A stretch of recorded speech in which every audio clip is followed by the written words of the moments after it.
नमस्कार, आप देख रहे हैं न्यूज 4 नेशन और मैं हूं प्रियदर्शन। प्रधानमंत्री नरेंद्र मोदी की जान को बिहार में खतरा था और यह खुलासा हुआ है राष्ट्रीय जांच एजेंसी के एक जांच में। दरअसल एनआईए ने पिछले दिनों पीएफआई के अलग अलग ठिकानों पे छापेमारी की थी और पीएफआई के ठिकानों पर जो यह छापेमारी हुई थी उसके बाद जो अब सनसनीखेज खुलासा हुआ है उसमें कहा गया है कि प्रधानमंत्री नरेंद्र मोदी की जान को पटना दौरे के दौरान खतरा था। दरअसल प्रधानमंत्री नरेंद्र मोदी ने 12 जुलाई को पटना का एक दिवसीय दौरा किया था। उस दौरे के दौरान अब जो बातें निकलकर सामने आई है उसके अनुसार कहा गया है कि पीएफआई ने उस दौरे के दौरान प्रधानमंत्री नरेंद्र मोदी को निशाना बनाने की पूरी योजना बनाई थी। दरअसल प्रधानमंत्री नरेंद्र मोदी जब 12 जुलाई को पटना आए थे तब पॉपुलर फ्रंट ऑफ इंडिया यानी पीएफआई ने उन्हें निशाना बनाने की योजना बनाई थी। यह दावा राष्ट्रीय जांच एजेंसी यानी एनआईए ने केरल से गिरफ्तार पीएफआई के सदस्य शरीफ पैट से पूछताछ के बाद किया है।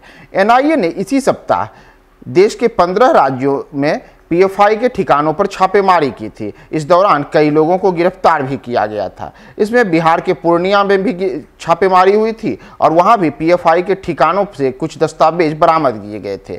इसके अतिरिक्त हैदराबाद, बेंगलोर, दिल्ली, लखनऊ, साथ ही साथ केरल के कई ठिकानों पर पीएफआई के ठिकानों पर छापेमारी हुई थी और वहां से कुछ लोगों को गिरफ्तार किया गया था, जबकि वहां से कई दस्तावेज की बरामदगी हुई थी। अब एनआईए और प्रवर्तन निदेशालय ने जो पूछताछ में सनसनीखेज खुलासा किया है उसके अनुसार कहा गया है कि प्रधानमंत्री नरेंद्र मोदी जब 12 जुलाई को पटना के दौरे पर थे तब पीएफआई ने उन्हें निशाना बनाने की योजना बनाई थी। इस दौरान जो बातें निकलकर सामने आई है उसमें दावा किया गया है कि पॉपुलर फ्रंट ऑफ इंडिया ने पटना में नरेंद्र मोदी को टारगेट करने की योजना बनाई थी। इसके तहत प्रधानमंत्री नरेंद्र मोदी के एक दिवसीय पटना दौरे के दौरान जब वे विधानसभा के शताब्दी समारोह में शामिल हुए थे तब उसी दौरान उन्हें निशाना बनाने की योजना थी।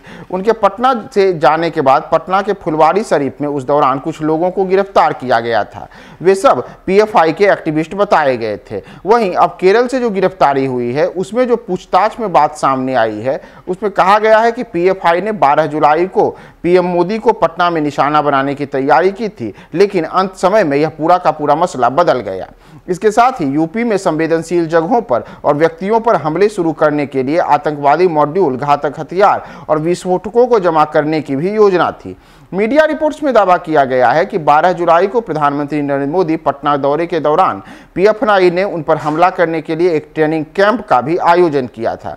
अहम बात यह भी है कि जुलाई में पटना से पॉपुलर फ्रंट ऑफ इंडिया के संदिग्धों की गिरफ्तारी हुई थी। उस वक्त उनसे बरामद दस्तावेजों में इंडिया 2047 नाम से पीएफआई का बुकलेट भी मिला था, जिसमें वर्ष 2047 तक भारत को एक इस्लामिक राष्ट्र यानी मुस्लिम देश बनाने का आतंकी ब्लूप्रिंट भी शामिल था। अब एनआईए के दावे जो हुए हैं उससे और भी ज़्यादा सनसनीखेज खुलासा हुआ है कि उस दिन जब प्रधानमंत्री 12 जुलाई को पटना में मौजूद थे तब उन्हें बाकायदा निशाना बनाने की योजना बनाई गई थी। दरअसल प्रधानमंत्री नरेंद्र मोदी को इसके पहले भी पटना में निशाना बनाने की योजना हो चुकी है। वर्ष 2013 में जब पटना के गांधी मैदान में तत्कालीन गुजरात के मुख्यमंत्री के रूप में वह एक जनसभा को संबोधित कर रहे थे तब पटना के गांधी मैदान सहित पटना के अलग अलग इलाकों में कई विस्फोट हुए थे। उस घटना में प्रधान जो नरेंद्र मोदी थे उनको कोई नुकसान तो नहीं हुआ था, लेकिन बाद में जो खुलासे हुए थे उसमें कहा गया था कि इंडियन मुजाहिदीन से जुड़े हुए आतंकियों ने उस घटना को अंजाम दिया था।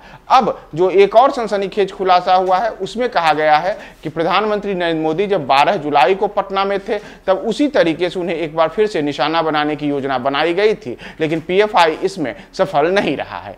प्रधानमंत्री नरेंद्र मोदी को लेकर के और क्या क्या अपडेट्स होते हैं, पीएफआई की इस योजना के और क्या सनसनीखेज खुलासे होते हैं, इसके लिए आप बने रहिए हमारे साथ न्यूज 4 नेशन पे।